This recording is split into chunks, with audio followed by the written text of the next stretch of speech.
Welcome back YouTube viewers. Woo! Got you a good show for you tonight, folks. Yeah. Well, it seems like my camcorder is messing up royally. So we're going to try this with my phone, folks. Tonight, I'm going to teach y'all how to fix homemade grinder.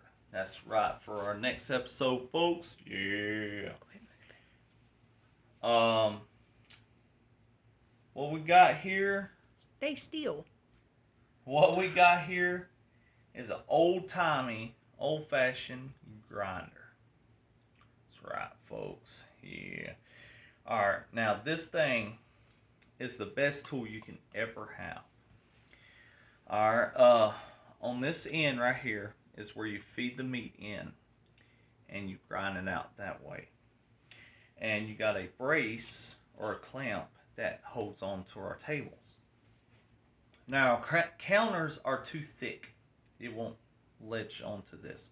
What I'm going to use is my cutting board.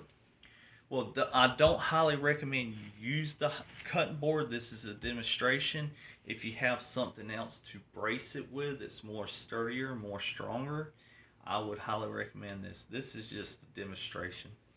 Alright, folks. Well, I'm going to teach y'all how to fix this, how to disassemble it, and be ready to go. You ready? Yeah. Alright, we got our grinder here. This is what you call the worm. The worm, you got the front end and you got the back end. Now, in these old grinders, they have shapes and sizes. Well, this one's got two. You got the triangle shape and you got the square shape. It falls into pieces where it locks in so it runs smooth.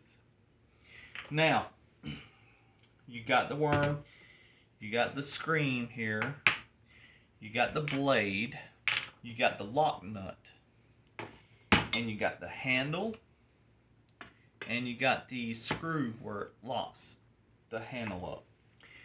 Now, on the handle, you'll have two ends. You got the small end, and you got the big end. So, now, let's get started, folks.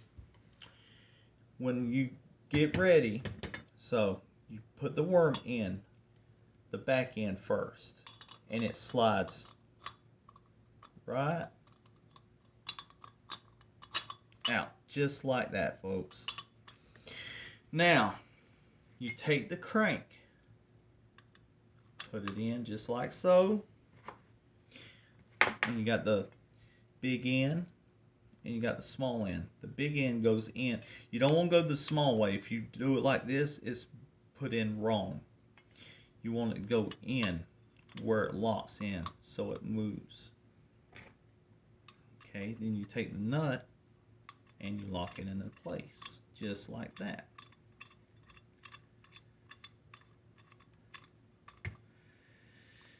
Alright. You won't believe how many times I tried to do this episode. That's why I'm using my cell phone tonight. Now, there's a square piece into this right here. So, the blade here, you want the back end right here go inside because you want the blade to touch to the screen so it cuts it while it pushes the meat outward. It keeps it from sticking. If you put it in backwards, it'll stick and you'll do most of the time cleaning it every time and it won't cut the right way. So you put the back piece in first and it goes onto that bolt there. You just twist it till it locks in place. Take the screen in, lay it right on top.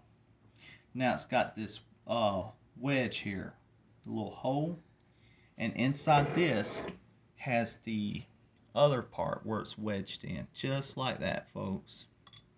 Now, when you put it in, you twist it until it locks in place, because this keeps it from spinning. Once it goes spinning, it won't go no. If it goes to spinning, it won't grind like it's supposed to. Now, you take the lock nut. Take the lock nut and you just twist it. Just like that.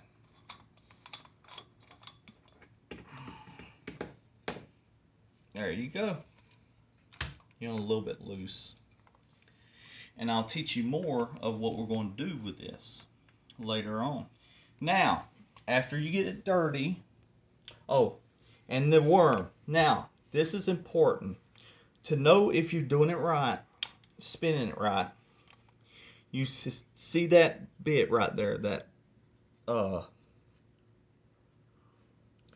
thing right there. Now, if it goes forward, that is a good sign where it's grinding just right. Now, if it goes backwards, you'll see it go backwards. See that? It will keep the meat right there. It won't go nowhere, so it won't grind out. So, to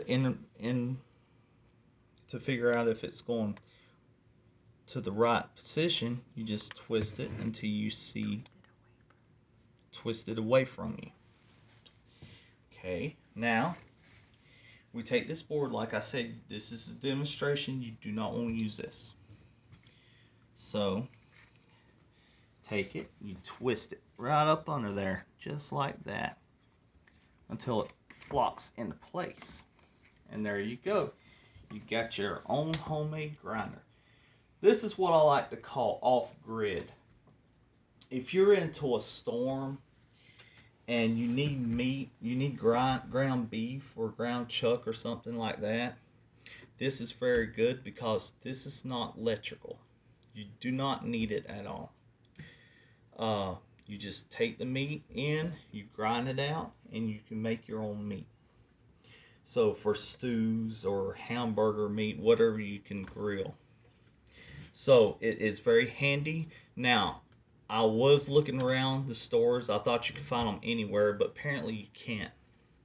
The best way you could find this would be online shopping, or passed on from your granny or grandpa or something like that. This is an old machine, and these things last forever, folks. This is a what you call it, baby? Something you just pass on. Antique. Yeah, antique. Family heirloom. It can be a family heirloom. When you buy one, you pass it on to your kids. You teach them how to run it, how to fix it, and then they could take this to their kids, and it just keeps passing on. There's no mess up with this. And you don't need electricity. You don't need no high maintenance or nothing. It's all cast iron. Alright, now I'm going to teach you how to disassemble it. Get ready to clean it. You take the lock nut off. Like this. Now, you take the screen part off. Just like so. Lay it down. You take the blade off. Now it's messy, folks. This is just a clean tool. So it's going to get bloody and messy. Just like that. Now, you take the screw. You unscrew it just like so.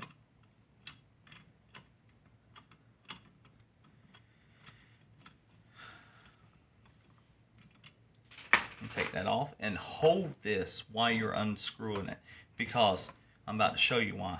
When you take this off, slides right on out. That would hurt a toe. Yes, it would. Hurt a toe and a few other things. But that's why you always hold on to it while you're unbolting it, because it will slide out. Alright, folks. Well, I think I got that mostly covered. Places to get it, how to fix it, how to disassemble it. Trust me, folks, this has been a trying video. This is just horrible. I don't know why. But it's been fighting me every step of the way. But alright, folks. Well, we'll get on out of here, and next episode I got you some more treats. See ya!